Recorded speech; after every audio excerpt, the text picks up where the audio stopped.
গোলাপগঞ্জের এই 7 জন ভাই শহীদ হয়েছে এবং প্রায় 300-র মতো মানুষ আহত হয়েছে এবং এরা এখনো মৃত্যুর সাথে পাঞ্জা লড়ছে। এই যারা শহীদ হয়েছে তাদের পরিবারবর্গ প্রাথমিক সুখে কাতর হয়ে মামলা মোকদ্দমা করতে পারে নাই। পরবর্তীতে তারা তাদের পারিবারিক উদ্যোগে এবং আমাদের স্থানীয় নেতৃবৃন্দ যারা আছেন তারা তাদেরকে অত সহযোগিতা করেছেন।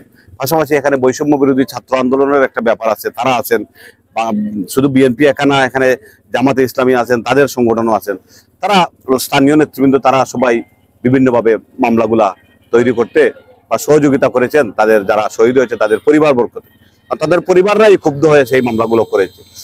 আমি জানি যেটা এই সময় অনেক কিছু কিছু ক্ষেত্রে একটা অসঙ্গতি হয়েছে, কিছু নির্দোষ মানুষ এখানে ঢুকে গেছে, হয়তো অনেকখানে সম্ভব হয় নাই, সেটা করতে পারে নাই। আমি পরবর্তীতে যেহেতু আমি যারা বিএনপির সাধারণ সম্পাদক, আমি সমস্ত সিলেট জেলা নিয়ে দেখতে হয়, আমি আর নিজের এলাকায় হিসাবে আমি এলাকার সাথে কোনো জিনিসের সাথে আমি নিজেও সম্পৃক্ত ছিলাম না। আমি সেটা যেহেতু স্থানীয় আমাদের নেতৃবৃন্দ আছে তারাই সেটা দেখেছেন। সুতরাং এইসব ক্ষেত্রে কিছু সংখ্যক অসঙ্গতি হয়েছে আমি যতটুকু জেনেছি, এবং ইনশাআল্লাহ সেটা আমরা অলরেডি প্রশাসনের কাছে বলেছি এবং আমরা বিবৃতির মাধ্যমে আমাদের জেলা বিএনপির সভাপতি সহ আমি সহ বিবৃতির মাধ্যমে বলেছি যে যারাই নির্দোষ অবশ্যই তারা যাতে এখান থেকে কোনো ধরনের কোনো ক্ষতিগ্রস্ত না হয় সেটা আমরা সাহায্য করব।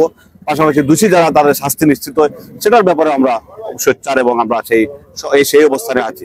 সুতরাং আমি আপনাকে বলতে চাই যে যেসব নেতৃবৃন্দ যদি কোনো ধরনের কোনো নিরীহ মানে ব্যক্তিবর্গ যারা এই ক্ষতিগ্রস্ত হয়ে থাকেন অবশ্যই সেটা আমরা আইনের মাধ্যমে তাদেরকে যতটুকু সম্ভব সহযোগিতা করার আমরা চেষ্টা করব। কারণ একটা এত বড় একটা ঘটনার পরে বিভিন্নভাবে আর একটা এককভাবে কারো হাতে নয়, এখানে বিএনপি, জামাত, বৈষম্য বিরোধী ছাত্র আন্দোলন, যারা শহীদ হয়েছে তাদের পরিবার সবাই এখানে জড়িত। সুতরাং এটা এককভাবে কারো উপরে দোষ দেওয়া সঠিক হবে না। তবে কিছু কিছু ক্ষেত্রে ব্যত্যয় ঘটেছে এবং অসঙ্গতি হয়েছে, সেটা আমরা সমাধানের চেষ্টা করব আইনগতভাবে যেটা সম্ভব হয়। কারণ আমরা চাই সত্যিকার অর্থে যারা দোষী, যারা ভিডিওতে আছে, ছবিতে আছে, ফুটেজে আছে, যারা জনগণ দেখেছে, তাদের মধ্যে থেকে যারা দোষী হবে তারা শাস্তি পাক এবং যারা নির্দোষ তারা অবশ্যই আইনের আওতায় থেকে তাদেরকে যাতে ছাড়ে দেওয়া হয় সেটা আমরা অবশ্যই আইন শৃঙ্খলা রক্ষাকারী বাহিনীর কাছে আমরা অনুরোধ জানিয়েছি। এই সরকারও তো আমাদের না, এটা তো তত্ত্বাবধায়ক সরকার, সরকার তো তাদের নিজস্ব গতিতে চলবে, এখানে আমাদের কোনো প্রভাবও নেই, প্রতিপত্তিও নেই, সেটা সরকার তার সরকারের মতো চলবে।